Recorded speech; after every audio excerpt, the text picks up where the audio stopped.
Lo mgadlo na-27 ungomunye wabadlali abasha abasayiniswe i-Kaizer Chiefs ewindini lokuhwebelana ngabadlali.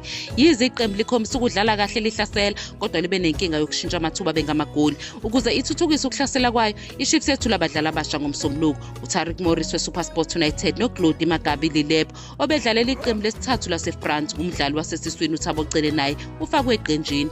Iqembu belithembele kakhulu kubadlali abancane abafana noWandile Duba, Mfundo Vilakazi noMduduzi Shabalala emidlalweni ebalulekile.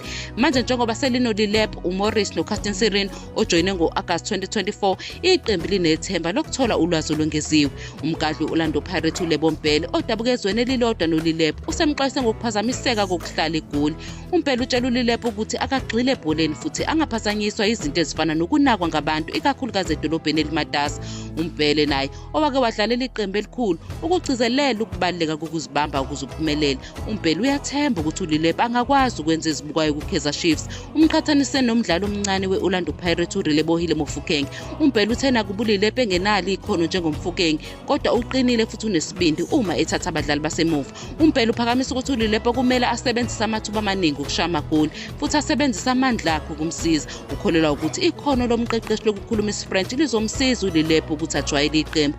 uLilebo angasadlala okokuqala ku-Chiefs emdlalweni olandelayo weSoweto Derby, lapho bezobhekana khona ne-Orlando Pirates, okuwumdlalo lapho iPirates sinqobe khona izikhathi ezintathu ezedlule.